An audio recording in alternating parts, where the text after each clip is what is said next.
Greetings, fellow gamers.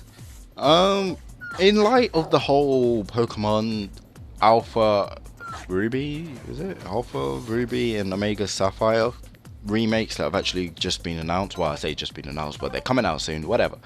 In light of all of that, I actually looked back and I thought about Pokemon Black and White, and that game actually gets a lot of hate.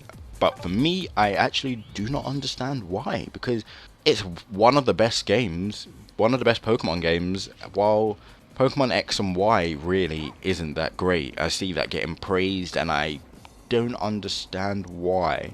Admittedly, I have played it once and I haven't really spent that much time on it in comparison to the previous games. And I will be giving it another chance, so I could change my mind. So all of this could be irrelevant, but whatever. I still stand by Pokemon Black and White is the best Pokemon game of all time. Even better than the first gen, second gen, third, fourth as well. First of all, it was actually a reboot, so that was actually kind of needed after the disastrous Diamond and Pearl. Everything about that was just disastrous, from the Pokemon to the map design to the actual story. It was just awful. Ugh. So that was actually a refreshing change. Black and White offered a fresh start for veterans who were getting a little bit fatigued with the whole Pokemon stuff, and it was more than welcoming for the actual new people who wanted to get into Pokemon for the very first time.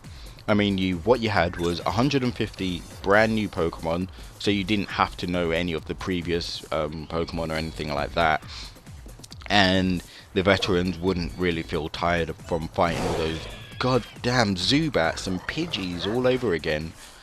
Of course, you're always going to get like an XP of some of them, but that's the Animal Kingdom for you. It's like saying the eagle is an XP of a vulture just because they both fly and they're both birds. Well, obviously, duh. I mean, obviously, yeah. I mean, you're gonna have similarities. That's not really in question or anything like that. So I don't really understand the hate for Pokemon such as Talonflame. I know that was an X and Y, but I don't really get the hate for, you know, the bird type Pokemon or the what's that one? Rog and Roller. Yeah. And people saying, oh, it's just Geodude and all that. Well, yeah, if you're gonna look at it like that, then I guess every single Pokemon's similar, but yeah, the point is you had 150 brand new Pokemon, so you wouldn't be, everything was just gonna be brand new. The map, okay, I will concede, was a little bit simplistic as it's pretty much just a circle, but I'm not actually going to mark that down too harshly due to the atrocity of Diamond and Pearl and Snow Point Mountain and its multiple entrances. Ever been in one of those situations where you put down the game for a week, you come back and you have no idea what you're doing, where you are actually supposed to be going, which entrance of Snow Point Mountain you're supposed to take, and it was always confusing. Whereas in Black and White, you always knew, no matter what, aside from, you know, straying off the path a little bit, you always had to go anti-clockwise. Simple as that. Anti-clockwise? I meant clockwise. You always had to go clockwise. And it was simple as that. So there was no complications where you had to go back to a previous city or whatever it was. It was simple. The story, I'll admit, has never really been a strong point of Pokemon, but this one was actually pretty decent in Black and White. It had a nice story with real questions such as animal cruelty, rather than the whole one-dimensional villains that you usually see whose only motivation is raw, destroy everything, raw, I want to take over the world, raw, etc, etc. This was a different story where, yes, you still had the whole I want to take over everything, but it wasn't so blatant as that. Gets this, he was brilliant. As the cult leader, he was tricking everyone, getting people to actually release their Pokemon by themselves, and then he will secretly be the one to capture everything. And if I've spoiled the story for you, tough crap. The game has actually been out for plus 5 years, so deal with it. Yeah, it was good because he was the cult leader, tricking everyone, and you had this whole issue whether N was his son, was he not his son, was he abused, etc, etc, what was going on, is N actually a Pokemon and all that. For me, N was passable, I guess, but he had his charm, and I know a fair few that really did like.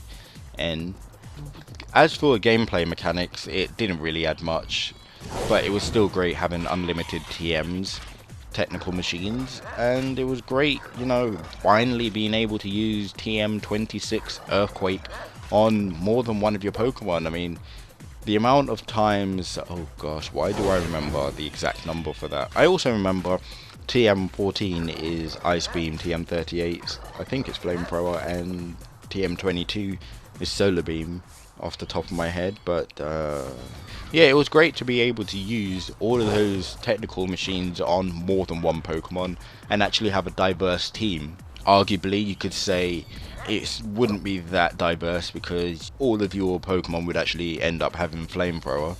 But you know what, I'm not even going to complain about that because at least more than one of my Pokemon can use it. And it also helps because if you're a competitive battler, you wouldn't have to be trading for new TMs, you wouldn't have to be replaying the game all over again just to get a double copy of a technical machine that you can only get once in a game. Heck, you wouldn't even have to hack your game to get it either way.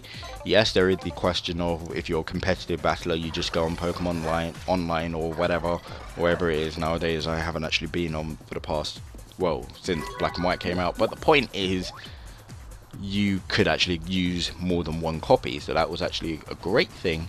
What I will give to Diamond and Pearl is that they actually did the physical and special move split, so it was actually kind of a good thing getting those fire punches, ice punches, thunder punches off of Alakazam and actually onto Pokemon that would, you know, they're actually supposed to use it, fighting Pokemon who special stat might not be that great, but it's a physical move, so it should technically hurt a bit more. But I'm going off on a tangent here. Anyway, in conclusion, while I can understand why it has divided opinion, I feel that the people that didn't like Black and White were just tired of Pokemon in general, and they were just complaining about anything. I mean, the amount of people that have complained about Vanilla Light or whatever and Garbodor, forget that.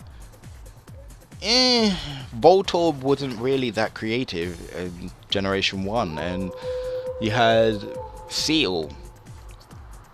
Yeah, creative. It's a Seal, and its name is Seal. Yeah. So again, I just think it's gotten a whole bunch of unnecessary hate, and Pokemon Black and White has actually got a lot going for it, and X and Y, aside from the graphics and the 3D, it doesn't really have that much going for it. But again, like I said at the start, that is subject to change when I give that a second chance and actually go back and spend a little bit more time with it.